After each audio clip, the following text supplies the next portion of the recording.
Hi, I'm Patricia Allingham Carlson, and this is Cloistered 3, Part 1 of 4. The word dreamscape is what I like to use to describe this kind of fantasy landscape because it combines reality with pure imagination. Part 1 begins with a plastic wrap press on wet paint, and then another one on top of that to try to get the values that I want. I sketch out the painting and begin adding the values in the land and reflection. Hope you enjoy it. Now let's paint. Beginning Cloistered 3. I had set up a wet on wet watercolor blur. I had pressed into it with plastic wrap just to see what it would create. I had a vague idea of a landscape in mind when I set this up.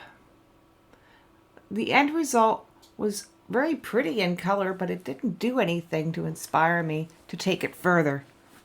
So at this point, I frequently will come in and add a second layer. What I've done is wet the paper, and now I'm dabbing in bright watercolor concentrated paints and acrylic ink paints as well. I'm continuing the vague landscape feeling with the idea of water below and land above. And it is very wet.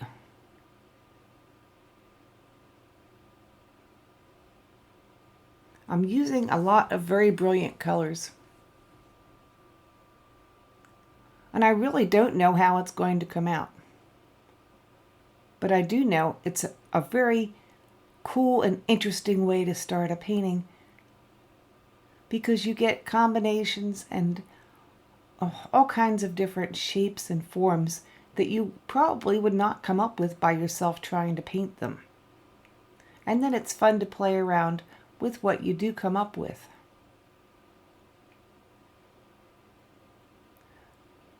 I usually put the white ink on toward the end of this creation part.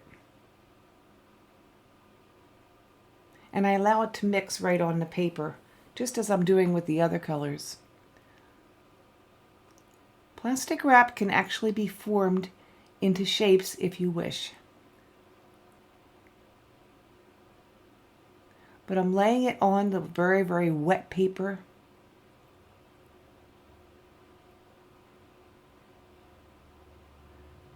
And just putting it down in a scrunched up manner. Treating the water area separately. Then I weight it down with a heavy book. The next day it is dry. And I'm fairly pleased with what I see. There's now something for me to work with. I begin my sketch with a white Conte crayon,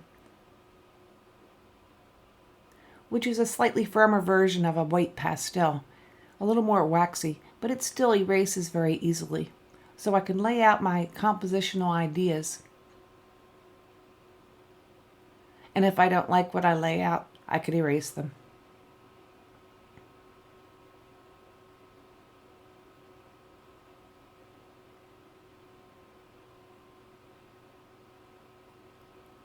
The first time I ever made a cloistered painting, this being Cloistered 3, I looked at different photographs of old buildings, abbeys, castles,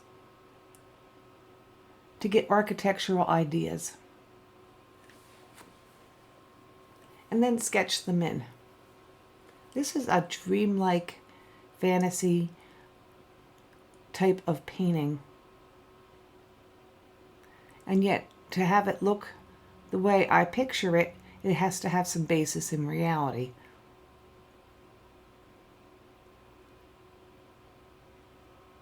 So I'm finding building shapes in the blurry background. And once I'm satisfied with that composition,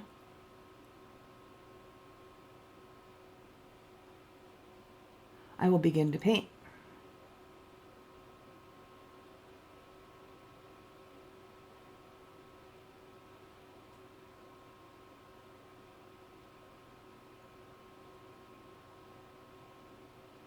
If you're doing a landscape next to a lake or body of water, obviously whatever is close to the edge of the shore will be reflected in the water if the water is still.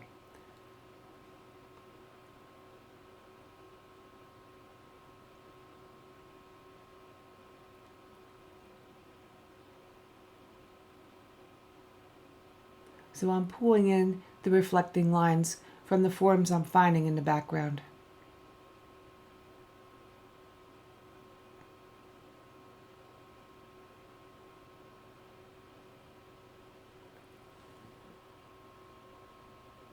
I'm inventing buildings as I go. I really am not looking at any reference photos.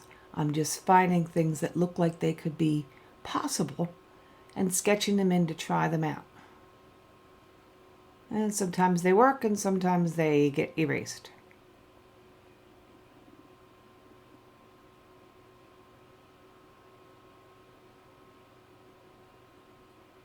I found some building edges that I like. So I am using white ink and I'm diluting it with some water and by rubbing it with my fingers. So it's very soft and not hard edged at this point. This will give me a permanent drawing aspect because this will not erase after it's dry.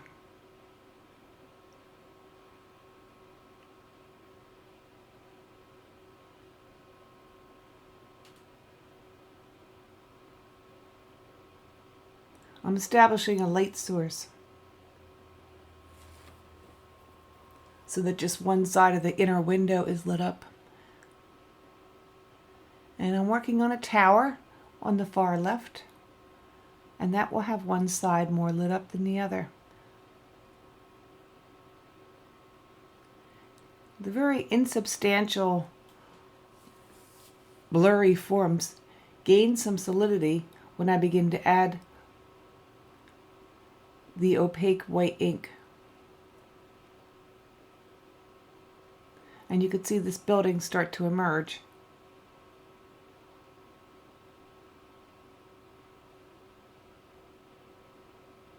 Now I've decided to add a sphere in the background.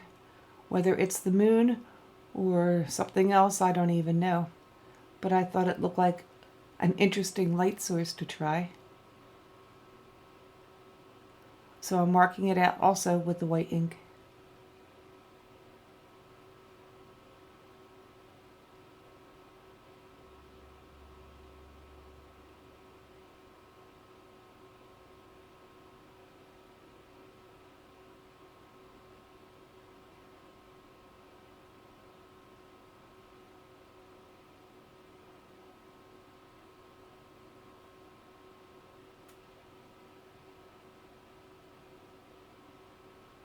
And having found two buildings on the left that I liked, now I have to figure out what to do with the rest of the composition.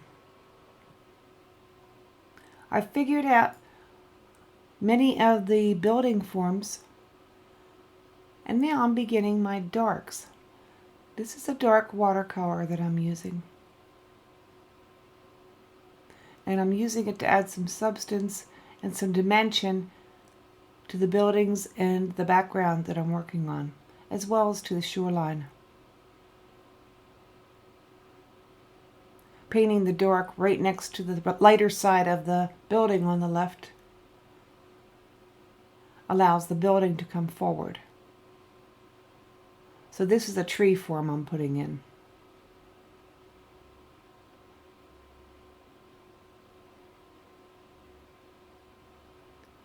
And since it's in the background, it's also reflecting in the water. So I begin to mark that out.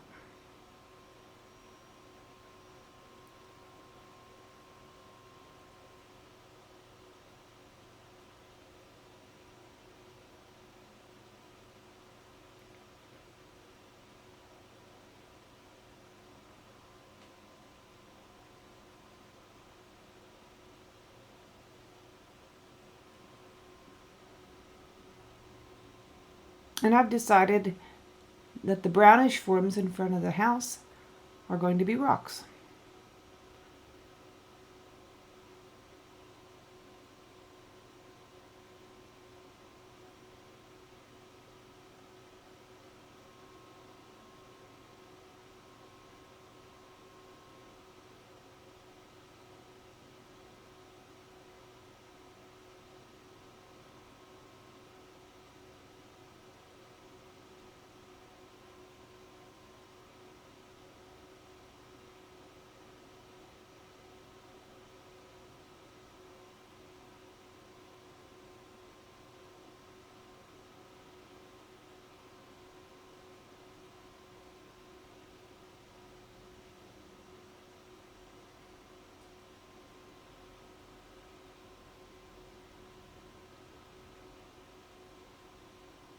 I'm reflecting more colors from the shoreline and the buildings into the water and creating a balance between the background and the reflection.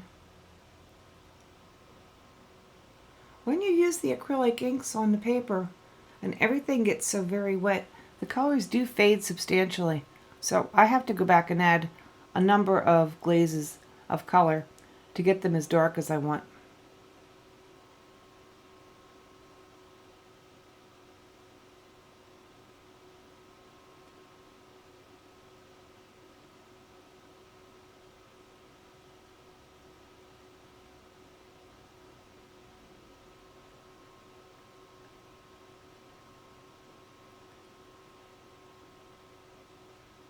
I'm forming ridges on the top of the tower and doing a little shading in the window.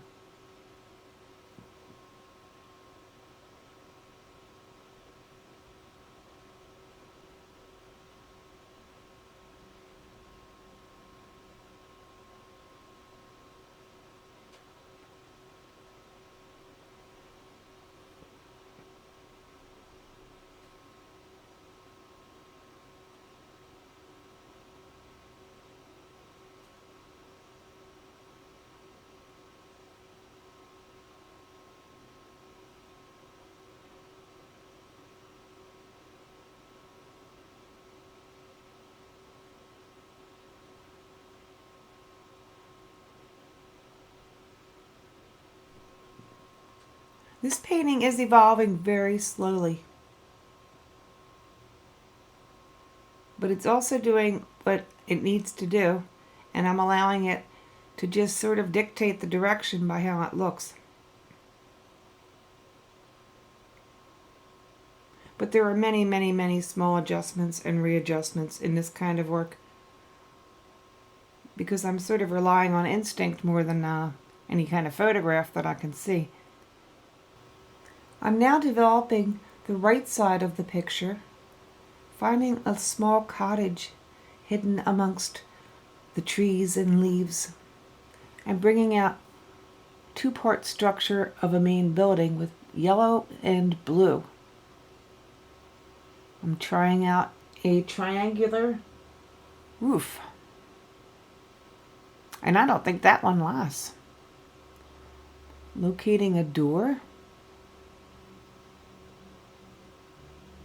And I've sketched in a tree on the far right. Behind the tree I see some geometric forms that were formed by chance by the plastic wrap. So I bring them out just a little bit without spelling them out exactly what they are. And that's sort of how they ended up too. Another layer of darks for this odd tree form in the background.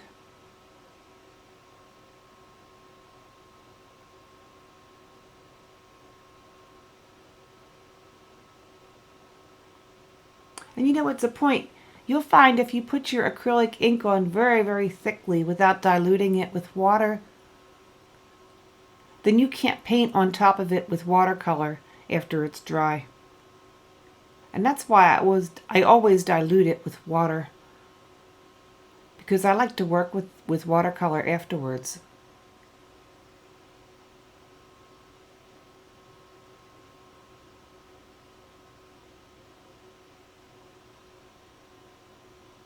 Now the rocks along the shoreline are being brought out by shadowing on top of them and beneath them. And I'm finding some tree forms behind the two houses on the left.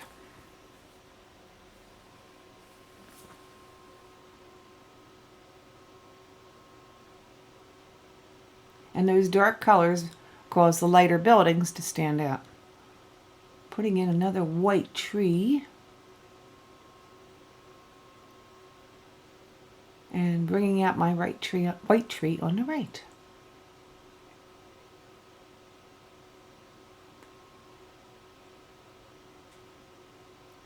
A white tree is growing up next to the purple house.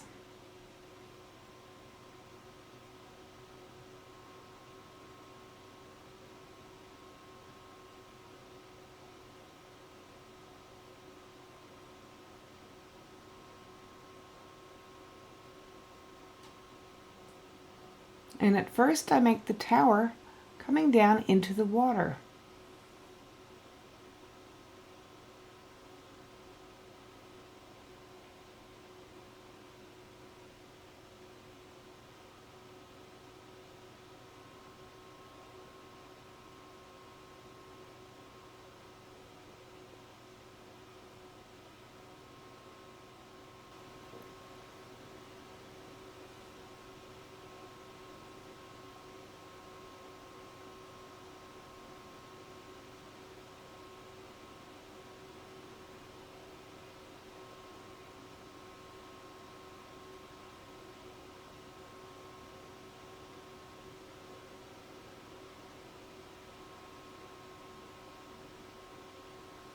I'm bringing out the building by putting darks to the left of it.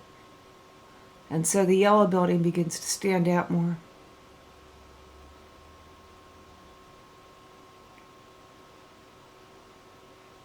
And it's a play between dark and light, with the darkness making the light stand out and adding accents, and the lightness adding the highlights to the painting. Up above, I'm trying to paint around the circular orb form in the sky.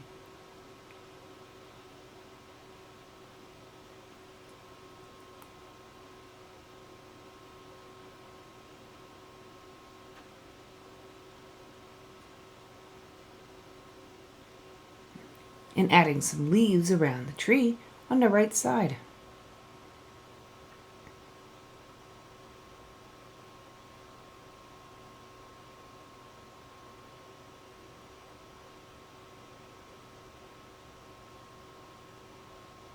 As well as some distant trees going back into the enchanted forest. I hope you enjoyed my series of painting Cloistered 3. Talking about this painting, I describe it as a dreamscape, a mood painting. I use the term painting by intuition, and what I haven't said is how much I love painting in this approach. Creating a thought and a sense of place out of the random forms that are created by color and plastic wrap. I hope you can find some discoveries of your own if you ever try this approach. Please give it a thumbs up if you enjoyed it, and you can subscribe at the links below. If you click on the bell, you'll get a notice whenever I post a new video. There's also some links to check out with the products that I like to use. Now you keep on creating, and I'll see you next time.